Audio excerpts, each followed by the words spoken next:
good afternoon, good evening, good morning, wherever you're watching from.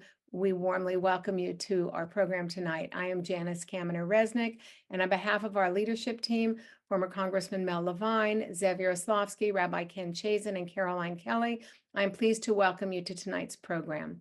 To our audience members in San Diego, we hope you are safe and recovering from what was described as a 1,000-year storm. It's been an eventful week for the climate and also an eventful week in politics, and tonight's program is sure to shed more light on what lies ahead. Welcome and thank you to today's guest, Damon Linker, and welcome and thanks as well to tonight's wonderful moderator, Warren Olney. As we get deeper into this disturbing and unsettling 2024 election year, we are sure that tonight you will provide us with new insights, if not words of comfort, though we would all appreciate some of those as well. Thank you both for being with us tonight, and thank you as well to our loyal audience. Your commitment and curiosity sustain this weekly series, which is about to reach its 200th consecutive weekly program.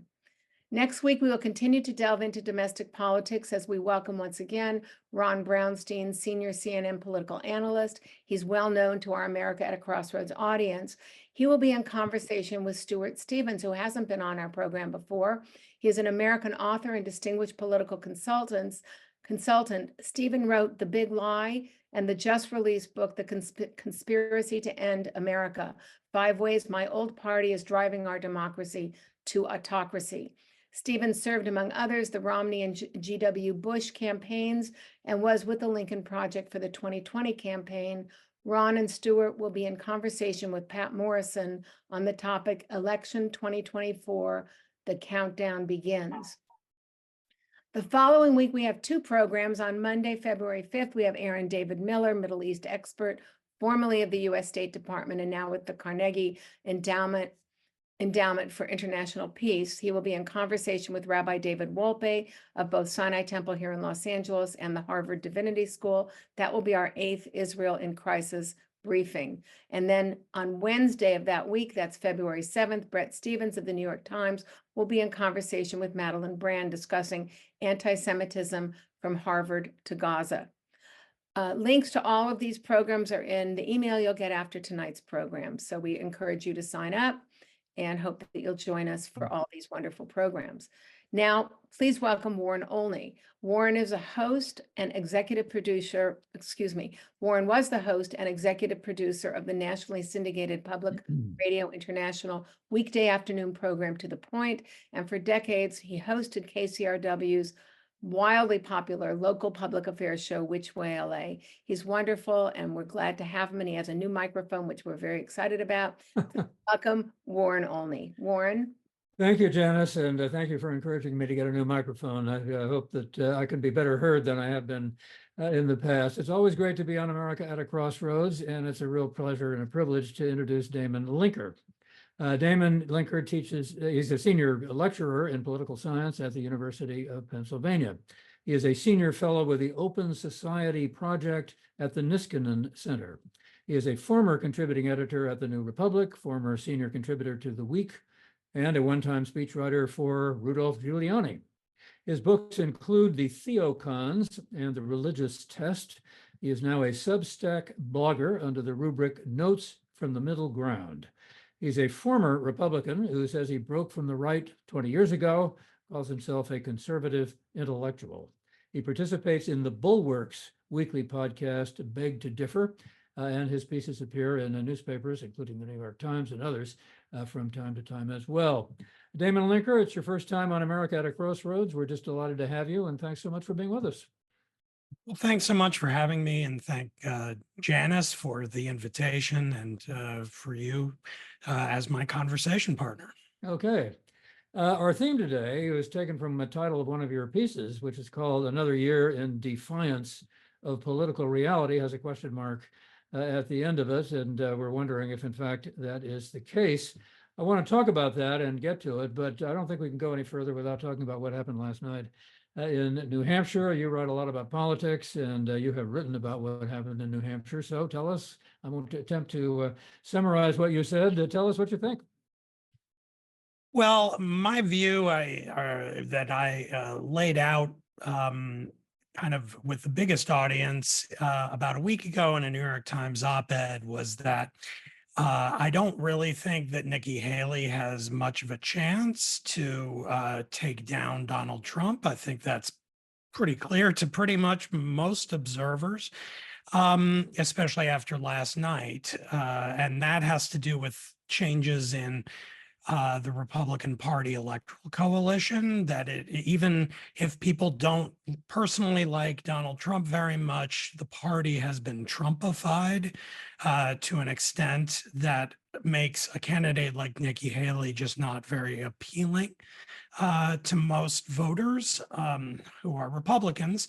And so she did as well as she did last night, and also in Iowa, largely because of independent voters who she appeals to, people who maybe used to be Republicans or who sort of float between the parties and really detest Trump. And so we're willing to go out and vote for her just to try to lower Trump's support. But the fact is that you can't really become the nominee for a party if most of your voters don't like you. And I think that's what Nikki Haley is dealing with.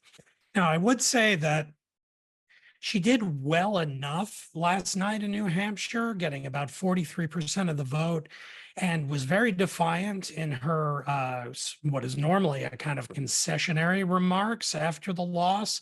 Instead of sounding like someone who had just come in 11 points behind the front runner, she sounded like she was feisty and fighting and eager to take the fight to her home state of South Carolina in a month.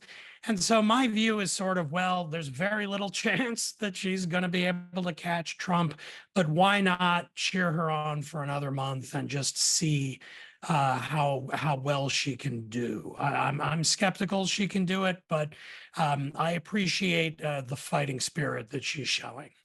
You say that she didn't show the usual things that a concessioner does when she indicated that she had come in second. Donald Trump didn't act much like a winner either, or at least the way winners usually act. He was angry and defiant. He required Tim Scott to openly say that he supported Trump, even though, of course, Nikki Haley appointed Tim Scott to his senatorial seat when she was governor. Trump said, "You must hate her," before Scott spoke. What about that? What impression did that make? And what's the significance of these two departures from tradition? Well, it's interesting that in Iowa a week earlier, Trump sounded sort of, for him, pretty magnanimous. Yeah. He came out and made it sound like he was trying to make a pitch for the general election, like, I thank my competitors and I'm very pleased that things turned out this way. He sounded almost a little presidential, but those of us, and that's, I assume, all of us who lived through the trauma of the first Trump administration from 2017 to 2020 are aware that we lived through many moments like this where Trump seemed to be pivoting to be a more normal president, and it never lasts. And here we are, a week and a day later, and last night, Nikki Haley succeeded in getting under his skin. She spoke first, and she was defiant and sounded like she had just won, and it irritated Trump quite a lot, and it showed. I think her goal in South Carolina, the most recent poll in South Carolina from about 3 weeks ago showed her behind almost 30 points. So she was nowhere close in her home state. Doesn't look very positive, very, very optimistic for her. But I think her kind of Hail Mary pass, as they say, is going to be that she will try to get under his skin every day for the next month, hoping to inspire and provoke a kind of constant meltdown that makes him look unstable, and to plant the seeds of doubt in the minds of Republican voters about whether this guy really has what it takes to defeat a sitting president.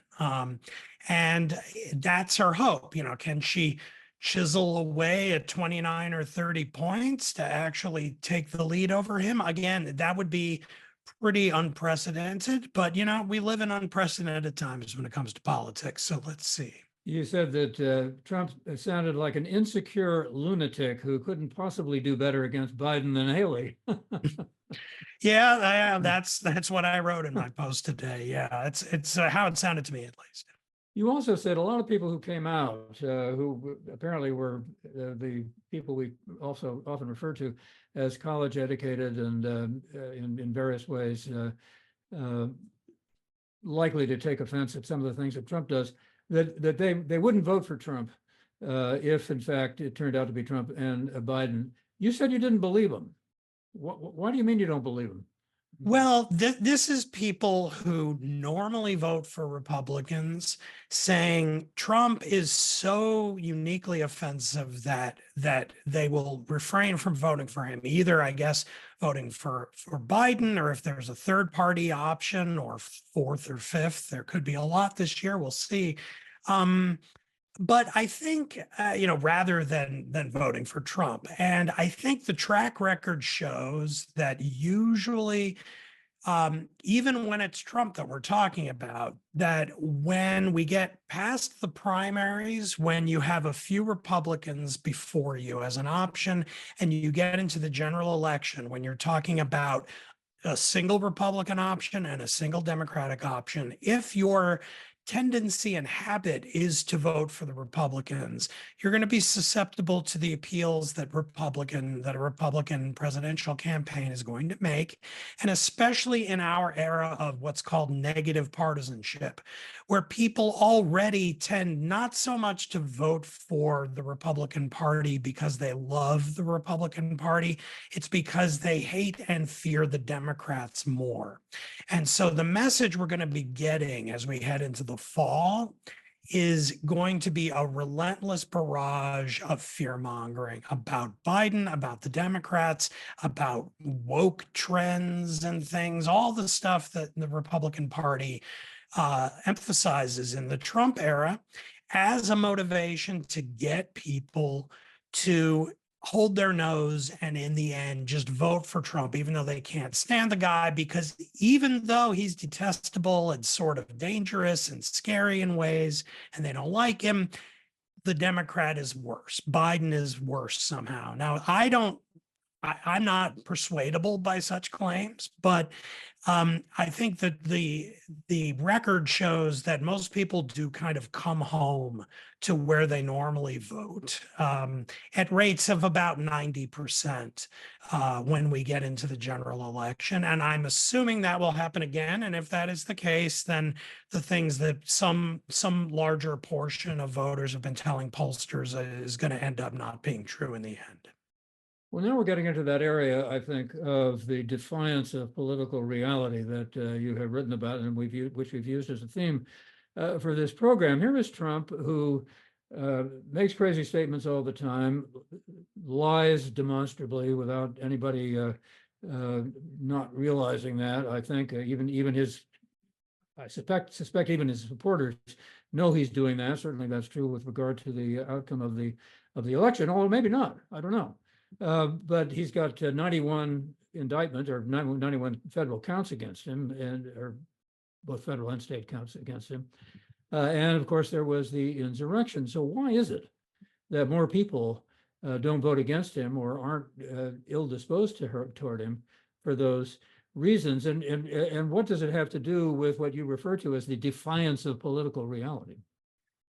Well, what I was getting at in that piece from a few months ago is that we live in an age and an era that is marked by tremendous distrust of public institutions, the kind of institutions that those of us who are a little older, like I will admit myself, I'm 54, when I was young, growing up in the 70s and 80s, and in the 90s and beyond, until relatively recently, there was a kind of, or there's a way in which, in talking and thinking about politics, you didn't really raise fundamental questions about whether you were hearing from the mainstream news media, whether it was the New York Times, Washington Post, or the kind of the main news networks on broadcast television back before cable. And then when we got cable with CNN and MSNBC, and even in the early years, Fox, it was just sort of given that if you heard it out there in the world from these primary public institutions, let alone if you heard it from, the federal government, a federal agency, the president, from a podium, from a senator, if you heard a statement of fact from these sources, you would just accept that that was true.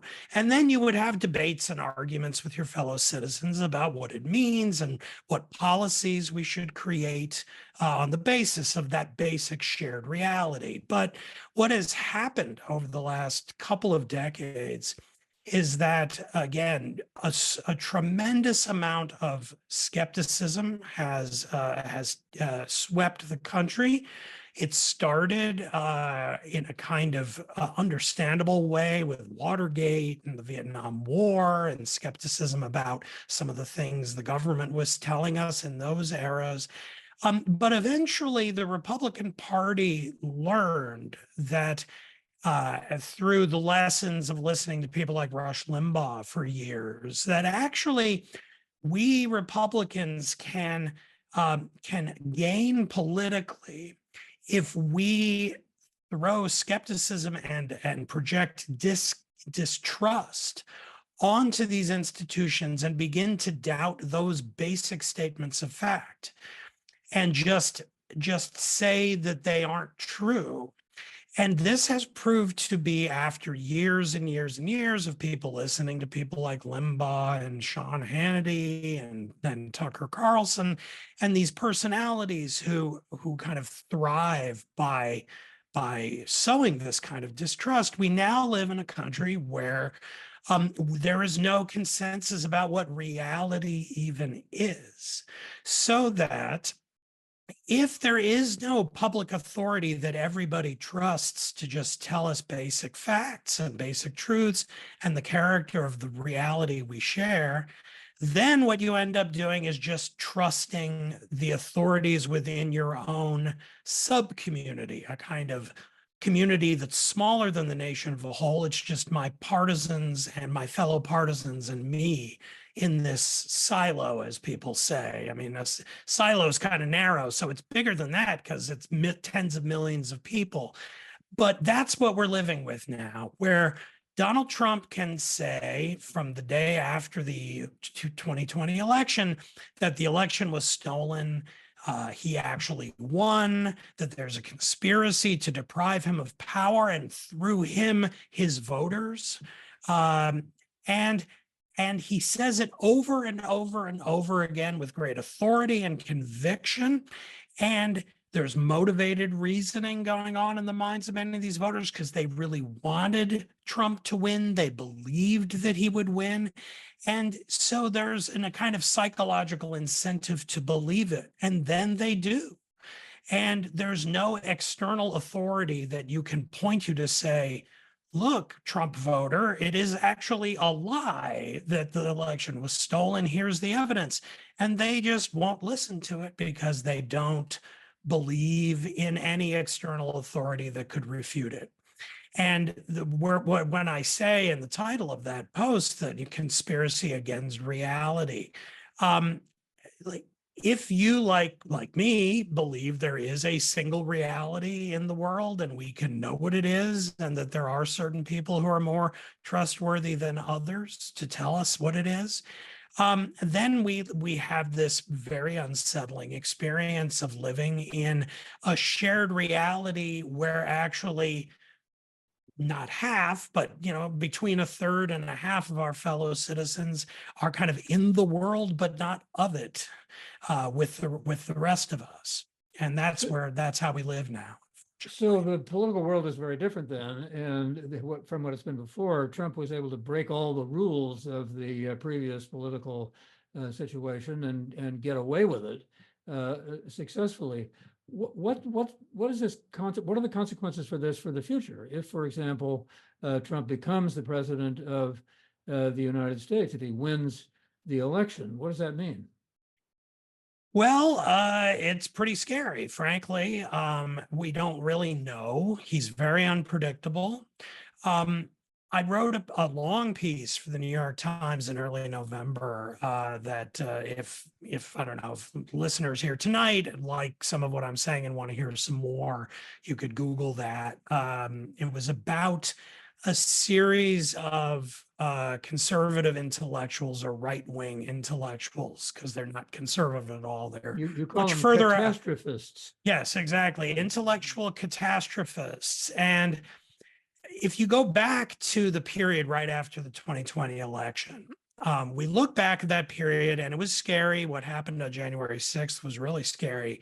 And we tell ourselves, well, the reason why it wasn't a true disaster, that this self-coup attempt on the part of Trump failed, and really it failed pretty thoroughly. It was very scary what happened in the halls of Congress that day. But even if, God forbid, someone had been violently assaulted, a congressman or a senator or the vice president, that would have been obviously much, much worse. But still, it's not as if Trump would have stayed president for like the next. He wouldn't still be president today because he successfully overthrew the government and the change of office. But why is that? Well, we tell ourselves it's because the institutions held. They did what they're supposed to do despite Trump and what he tried to accomplish and what his mob of voters that he incited tried to accomplish in Congress that day. And that's true, but I think it's actually more accurate to say it's not that the institutions held. Institutions have no agency.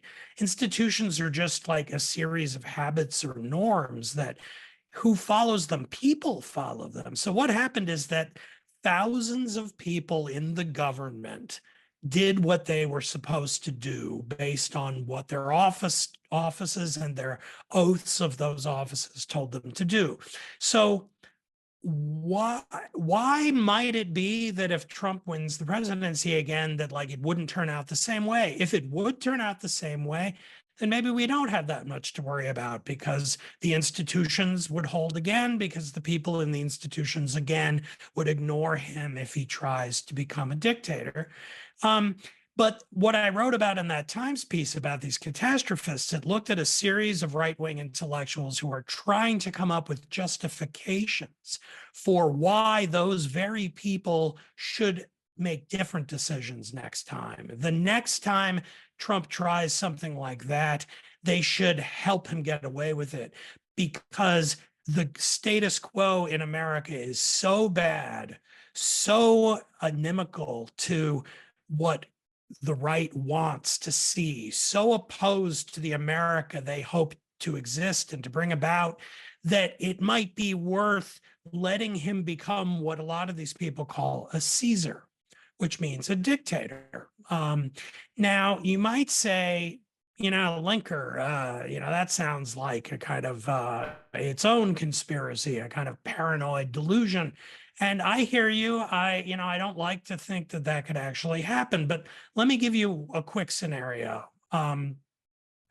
What if Trump does win and there are a lot of protests? Say it begins to look a lot like the protests after the George Floyd murder in the late spring and early summer of 2020 in a lot of cities. A lot of them are peaceful, but some become violent. There's looting, violence of various amounts. Trump is then inaugurated and there's violence on that day. And then Trump decides to do what he didn't really do the last time. And he invokes the Insurrection Act, which gives him very broad leeway to send in federal troops to American cities. And let's say that some of the more trigger-happy soldiers actually kill some people. There's violence in that way. And that then, of course, would trigger much worse protests and more widespread protests that could easily spiral. And, what would keep a Trump from at some point invoking martial law in certain American cities to try to instill order? And would it be the case that that would that be hugely unpopular? I don't know. There are large swaths of America that I think would be very pleased with such an act. And like, who would stop him? The question is, who would stop him, and would they? And I just don't know. Let me go back to the catastrophists and the justification for the kind of thing that you're describing. Who are the people, you've mentioned a couple of people in your piece who are well known, who are in fact attending to those catastrophists. And I think people ought to know that because it gives some substance to what you're saying. Oh, absolutely. Well, I start in the piece by talking about Michael Anton, who you may have heard of him as the guy who wrote an essay that got a lot of attention back in 2016 called "The Flight 93 Election." He argued that that the prospect of Hillary Clinton winning the election is the equivalent of allowing the Flight 93 hijackers to fly that plane into the Capitol Dome or the White House. Okay, And that sounds crazy, but who is he? agreeing with Well, him? Who's reading okay. that stuff? Well, he writes for, among other places, the Claremont Review of Books, and this is the Claremont Institute out in Claremont, California. If you're from the LA area, it's out there in Claremont. And they have a large megaphone, and they're read very widely in conservative circles. This man, Michael Anton, after writing that essay, which, yes, was quite crazy, very incendiary, he ended up getting hired by the Trump administration and was a senior staffer for the National Security Agency in the White House. He then resigned and has since been in the private sector writing more incendiary articles and books. But if Trump wins, I suspect he will be given a senior White House job close to Trump, probably closer to him than he was the last time. And then there's also there are a series of other people. There's John Eastman, who was one of the people who tried to convince Trump that he had it within his constitutional purview to force Mike Pence to overrule the vote, the electoral count vote on January 6th. He's one of these people as well. So there are a lot of them, but my question is, what people in authority are reading them and are buying into their justifications other than Donald Trump? Are there people in the U.S. Senate? Are there people in the Congress? Are there governors who are going along with this? Now, of course, I can't project myself into the brains of these people. I don't know if they really buy all of it, but someone like J.D. Vance is very much the senator from Ohio, very much looped into these circles and, reads the folks I just mentioned, as well as Patrick Deneen, who's a prominent professor at Notre Dame, who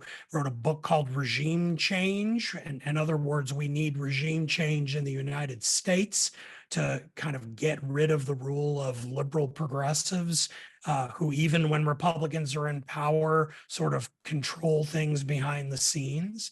And so there's him. Marco Rubio has floated in and out of these circles over the years. And then the House GOP is even more radicalized. And I can't even begin to list all of the people on that side who are very much take part in, Claremont Institute events. Again, Claremont Institute, the place where Michael Anton has a perch, and a number of other prominent people like John Eastman. This is just kind of the right-wing ideological world at this point. The Heritage Foundation, which used to be a completely mainstream, standard issue Republican think tank in Washington, is now run by a guy named Kevin Roberts, who openly espouses his great admiration for Viktor Orban and would love a Republican president, whether it was Ron DeSantis or now it looks like instead it will be Trump if he wins, to start using Orban as a kind of lodestar and guiding light for how to govern the United States. So, I mean, it is widespread. Now, is it universal? No. Someone like Mitch McConnell, who is very unpopular in Republican circles these days, but the longstanding, Senate majority leader, he Well, now he's the minority leader, but he used to be in charge. He's a skeptic about some of this stuff and rolls his eyes about it. Although he, of course, was instrumental in making sure that Trump was not convicted in his second impeachment trial, which, if it had happened, would likely have prevented Trump from doing as well as he is now. It may have even precluded him from running again. So that's the other problem in the Republican Party, is people in positions of authority who don't actually agree with a lot of this crazy stuff, who don't have the guts to actually use their power to stand up to it and block it. Let me incorporate the audience into this conversation. Now, Mark and others have asked, do you feel that the fact-based media sources such as NPR and PBS and others that of that sort, that if they're adequately calling out Trump's lies, and I would add to that, should they be reporting? Should the New York Times and the Washington Post and others be reporting on the catastrophists and the connections that they have to powerful people? Is that something that voters ought to know about? I do think so, although they sort of are. I mean, I wrote my piece and it ran on the front page of the Sunday opinions section of the Times. It was a 3,000-word essay. So that's an example of it. And actually, the Times ran another piece about a different aspect of Claremont and its ties to the Republican Party within the last week. So they're certainly doing it. NPR, I don't listen to them that much these days, so I don't know if they are reporting on this, but they should, for certain. I do want to, in light of that question, though, sometimes critics of the media from the left really try to hammer the mainstream media for sort of normalizing Trump and not calling his lies lies. I think that there's some truth to that, but I also worry that there were times during Trump's presidency when the mainstream media became, I thought, pretty agitated about Trump and sort of dropped some of its standards on vetting of stories and ran to publish things very quickly in a way that often turned out to be unverified and had to be retracted or corrected in embarrassing ways. And I worry that Trump is so scary to a lot of people and so deranging because of the way he lies and so forth, that reporters and journalists and editors of these major outlets that rely on trust for people to believe what they say, he almost can provoke them to overreact and behave as less than the journalists they are, which then just makes the case for the distrust for Trump and the right. So I would like, ideally, I want journalists to be tough and to call a spade if he's lying, point out that it's a lie, but also to kind of not lose their heads, to stay calm and maintain their high standards of journalistic conduct for the sake of their own reliability. You suggested, and let me ask you about it, that in fact, it doesn't really do any good for Biden to say that Trump is a threat to democracy and to use those kinds of arguments. And I take it you're moving in that direction. And from what you just said, does that hold true for the media as well? Or ought they not to depict him as Trump as who he is, and the people that are behind him as who they are, with the kind of consequences that you've outlined?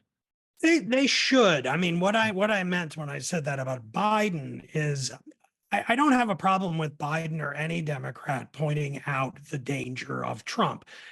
I also think, though, that we all lived through it. I mean, we were there. It's not like people forgot.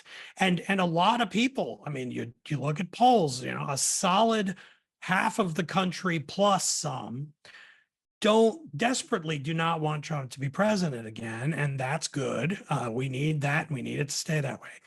And so I'm not sure how efficacious it is for Biden to really make that the focal point of his reelect.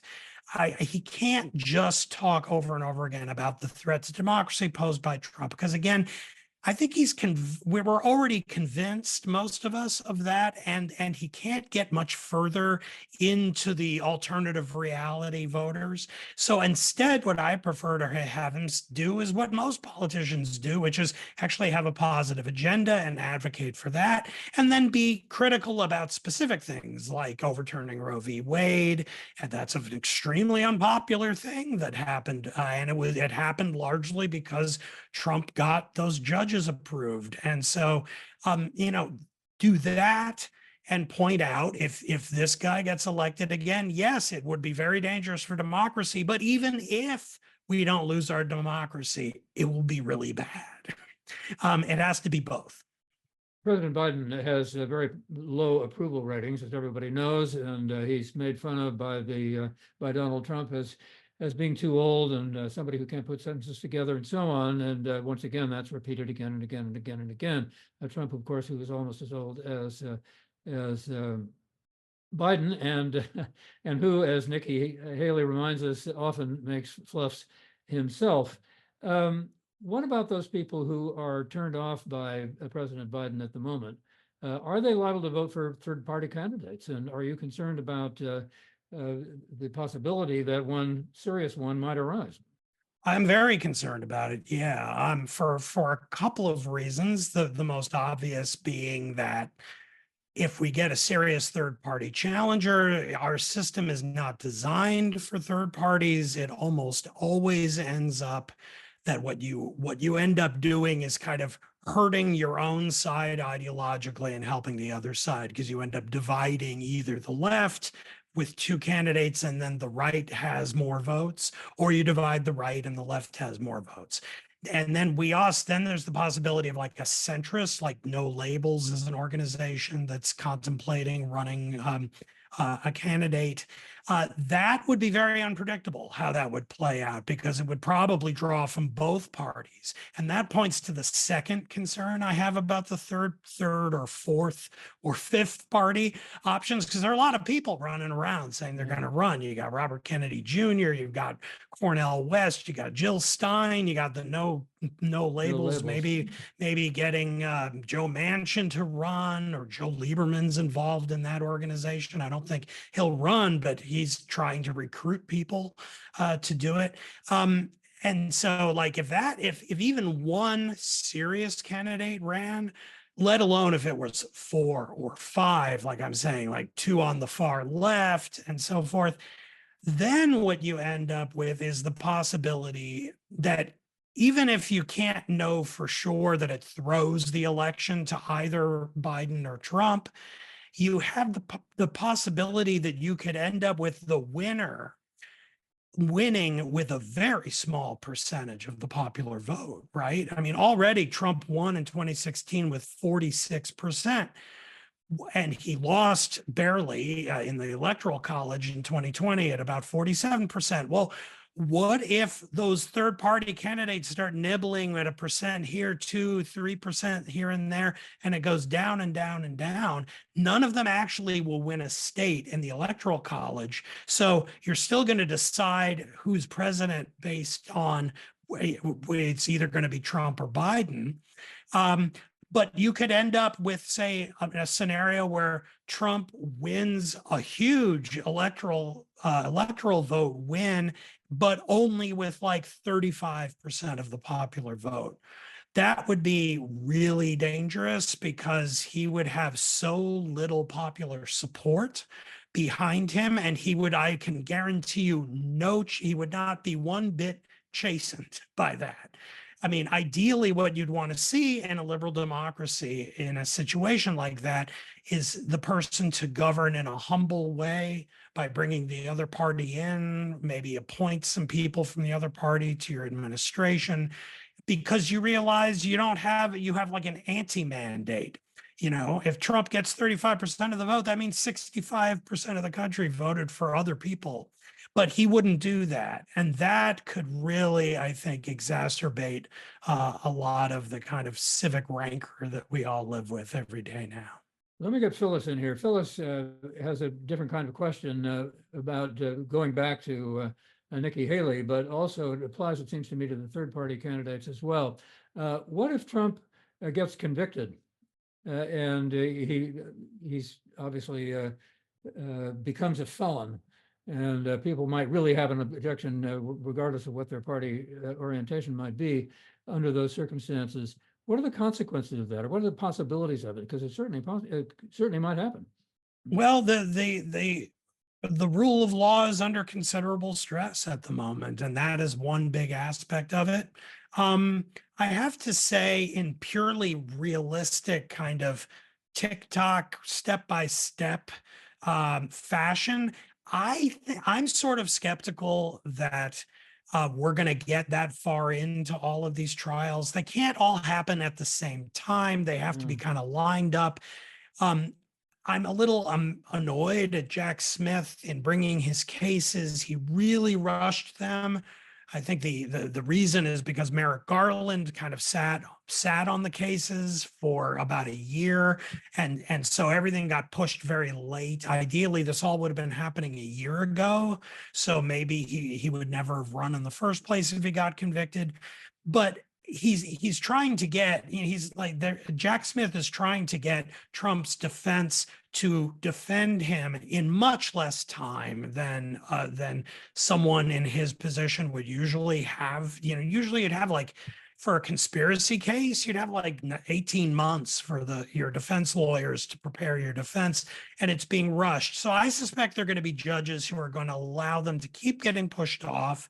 And then there's the fact that even if he's convicted, he's going to get to appeal, and he's going to deny that it's a just verdict. And then the appellate process takes time. You put all this together, the chance that Trump will be convicted and exhaust his appeals before November 5th, I don't see it happening. I think we're going to be kind of midstream in all of this. And then if he happens to win, then we have the biggest mess legally you've ever seen, because he's going to obviously, the attorney general resigns when Biden leaves office, and then he's going to appoint someone who will tell Jack Smith to go away and just basically try to quash all of these trials in their different phases, their different, where they are in train.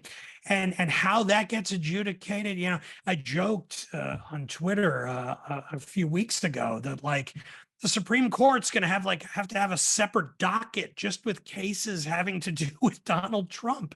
I mean, he's constantly appealing to them, and they take a fair amount of them because he's so destabilizing that he forces the system to confront very basic questions. I mean, he's claiming before the Supreme Court right now that he has blanket immunity for crimes as president. He should be able to do anything he wants. It's like a living embodiment of Richard Nixon saying on the Frost interview, saying, when the president does it, it's not a crime. Well, Donald Trump thinks that's true for everything he does or says as president.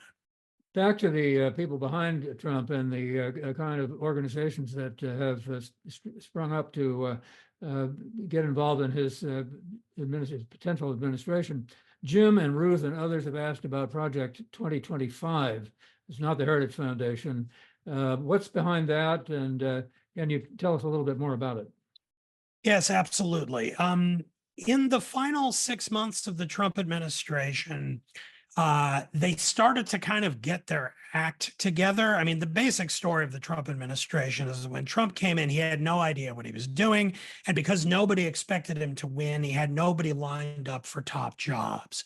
And so what ended up happening is that the normal Republican Party from before Trump ended up swooping in, and they sort of ran the show. And that's why for the first couple of years of the Trump administration, despite his insane tweets and the Russia investigation and all of that, which was crazy going on, when it came to policy, it was pretty much standard Republican fare.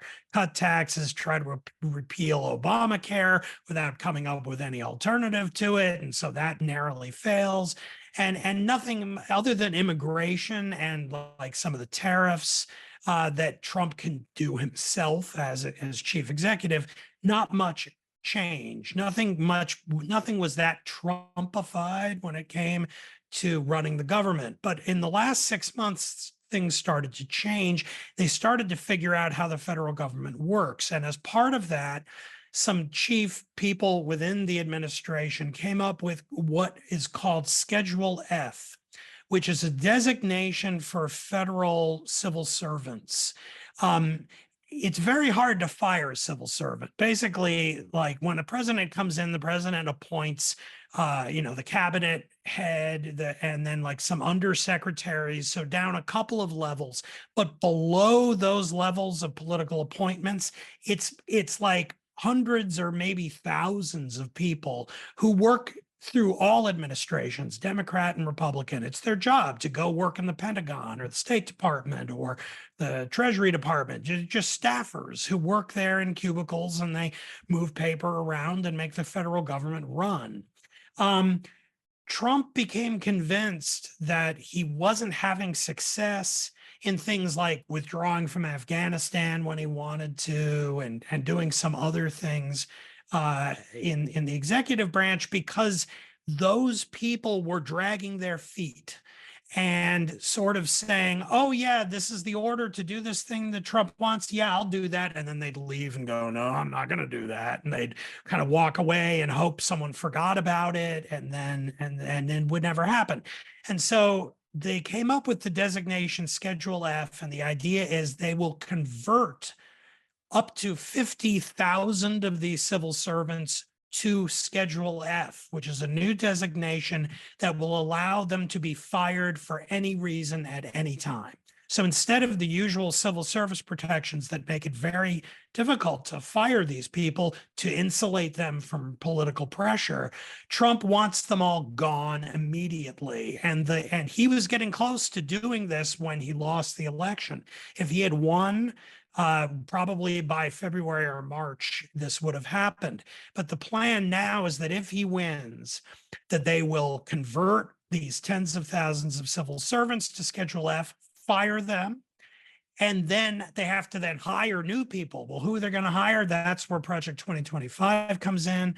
That's where Heritage and other right-wing think tanks have been for months, taking resumes of basically like random people out in the world who are very politically engaged on the right and want to make a big change in how the government works. And they have sent in their resumes. And one of the things that these organizations are vetting these people for is loyalty to Trump.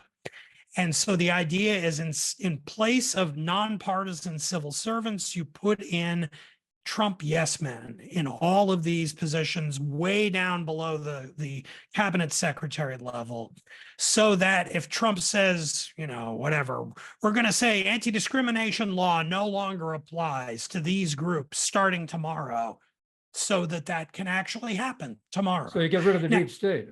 Yeah, well, take it over and use it for right-wing ends as more accurate. Yeah. Judge Joe wants to know if, in fact, the parties are likely to vote for, according to, I forget what the phrase you used, but according to partisanship. What about the independents? Does that mean the independents will determine the outcome of the election? And somebody else wants to know if, to what extent people will be turned off by the negative campaigning that we're undoubtedly going to see as the year goes on. Well, to take the second first, yeah, they certainly will, but they have been for a long time. It is very distasteful how negative our politics has become, but it's also the case that it hasn't really stopped people from voting. Actually, voting rates are going up, not systematically, but they've been pretty high over the last decade. Even for these little special elections that are held, the turnout is often quite high. So, and that's because although it's unpleasant to have the negative partisanship, the negative campaigning, it is negative partisanship, which I talked about earlier, which is like, I damn it, I hate Republicans. They're so negative. But that negativity makes me sure do fear those Democrats more. So even though I don't like the Republican, I'd better vote for the Republican because it would be worse if the Democrat won. That is incredibly potent as far as political motivation, even if it puts Okay. people in a grumpy mood. As for the other question, it is always the case to some extent that the independents decide things because overwhelming majorities of both parties just vote for that party. This wasn't true 50 and more years ago when the parties had a lot of ideological overlap. You had a lot of swing voters where people would vote Democrat one year, Republican the next, then back to Democrat. And you still have some of that, but it's much more a narrow slice of, say, 10 to 20% of voters in the middle who are, you see them talked about in journalistic articles a fair amount, people who voted for Obama, Trump, Biden, and now they say they're going to vote for Trump. Where maybe if you're like me and you study politics for your life and have a PhD in it, like to me, that sounds like a schizophrenic kind of way of doing politics. Janice mentioned that I used to be a Republican. So, okay, I switched, but I didn't switch back and then switch back and back again. And it happened once, and that's probably going to be it for me. And most people are that way if they are dyed-in-the-wool Democrats or Republicans. But there are these people in the middle who flip, and then there are longer-term deep trends. And we do see shifts happening of people who are long-term Democrats who are becoming Republicans, and then some Republicans who are becoming Democrats for many reasons. The most salient variable these days is education. The Democratic Party has become and is always becoming more lately a party of people who have graduated from college. Whereas the Republicans are becoming and, have become and are becoming ever more a party of people who did not graduate from college. And so that makes a big difference. Kamala Harris has not been a particularly well-regarded vice president by a lot of people. She's not very popular. Margaret wants to know, do you have any thoughts about who Trump would choose as vice president? And given that Nikki Haley and others are attacking Kamala Harris on a daily basis, is it going to matter who Trump picks as vice president? Well, given the age of both candidates, I think it will matter more than it might otherwise, because just looking at the actuarial tables, the chance that one of these two guys, if they win, is going to survive for 4 years isn't as great as it would be if the person were 50. So, it does matter who the person is. Decided who it's going to be. Do you have any ideas who he might have in mind? I don't really. First of all, I don't believe him. I think that it might just be a way of him, sort of generating buzz. And I just don't know.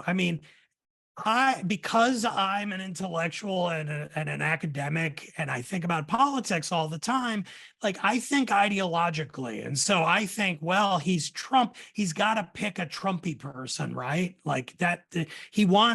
He would want his vice president to carry on what he did if he died or became incapacitated. But he doesn't really think that way. He wants a toady. He wants someone who, unlike Mike Pence, will go to Congress on January 20th and do what he tells the person to do, even if it means shredding the Constitution and making him president when he lost. So who would that be? I don't know. It could be someone like Carrie Lake, the former newscaster out in Arizona, who's now, I guess, running again for office out there after she lost the last time. Yeah, she's a gifted demagogue. So, that would be what my academic brain would tell me would make sense. But who knows? What? I don't know. It's impossible to prejudge this guy because he's impulsive. In fact, the main reason I don't believe him when he says he's already made his decision is until it's announced publicly, he could switch his position on who he's picking 18 times Depends on who because he it had depends a on drink the with that last night or had dinner with that night. or who flattered him the most the last time. Yeah. Back to the very beginning, when you talked about the distrust of political institutions that seems to be so predominant, particularly with the Republicans. Why is it more predominant with the Republicans than it's been with the Democrats? Well, part of it, I think, has to do with that education piece. The people who run big institutions in our public life, whether in the private or the public sector. So, people who get chosen to be cabinet secretaries or advisors to presidents or senators, or people who are at the New York Times or NPR or major network news, journalists, writers, people who control who run universities, like presidents of universities, whoever you're talking about, all of those people are educated. They all have college degrees. Many of them have law degrees. Sometimes they have PhDs or they're MDs. They're very educated people, and that makes them members of an elite. And that means that there's a way in which the Democratic Party sort of gets those people. That's kind of like, that's their people. But what about now? Now we have young college students, particularly, and others who are young and being educated, very, very, very much opposed to what President Biden is doing, partly because of his failure to adopt leftist policies, but more importantly, I think, because of what's happening in Israel. Well, that's certainly true. That I think is a different issue and is more a kind of, we've sort of reverted to the late 60s. I mean, I guess now, since it's happened twice in living memory for some of us, I mean, I was just born around that time, but within about half a century, we are now living through another period where there's a big kind of generational gap between kind of people who are, say, 30 and above, and then college level students. Young people, there is a cohort of them who are very far to the left. And that means, as you said, like hitting Biden over his kind of what they see as kind of lukewarm milquetoast economic policies, but then on foreign policy have totally bought in to a kind of third worldist ideology where Israel is the powerful people and the Palestinians are kind of the underdog, no matter who kills whom and in which way or with what reason and goal in mind. It's a matter of where they sit in a kind of structured hierarchy that is global. And so it's like a war between the global north of the rich people, which is Israel, and the global south of the Palestinians, who are oppressed by kind of for structural reasons. And a lot of the young people have sort of bought that ideology without knowing a lot of history and more complicated things, just like— Is that going to affect the election? It certainly could, because it's one reason why, Biden about 2 or so months ago went below 40% approval for the first time. He's been slowly going down and kind of, he hits a plateau and then he goes down a little and he hits a plateau and goes down. It all started with the withdrawal from Afghanistan, is where he first went underwater, meaning more people disapproving than approving. And it's just been trickling down, but he only went below 40% when he started very vocally supporting Israel after October 7th. And that points to he's lost a few percentage points of support from the far left. And if those people actually don't show up to vote, I mean, there's a fairly large Muslim population in Michigan, for instance, and Michigan is a narrow swing state. It was one of the 3 states that gave the election to Trump in 2016. If that whole minority group in Michigan decides they won't vote for Biden because they hate him for what he's done vis-a-vis Israel, that could jeopardize the election by throwing Michigan to Trump. Okay, now let me tell you, we only have a couple of minutes left, and one of the things we do, we didn't ask you to do this before the program. Frankly, I think we forgot about it, but we try to get somebody to end the program with some kind of positive note. And I wonder if you can do that. There's been a lot of negativity in what you've said, but I suspect that's not all you think. Well, I mean, it is true. I have been called Damon Downer before, but I will rise to the occasion and simply say, we're a democracy. We're going through a tumultuous, turbulent moment in our history, but the future is not predetermined. We don't know where it's going.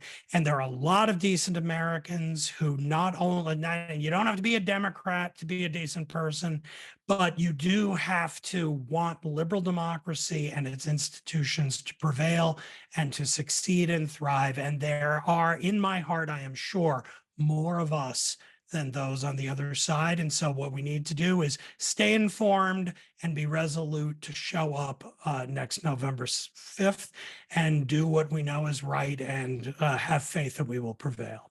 Okay, let me just say, Janice has put on the chat format a link to the New York Times article about the conservative intellectuals that Damon mentioned and talked about at such length.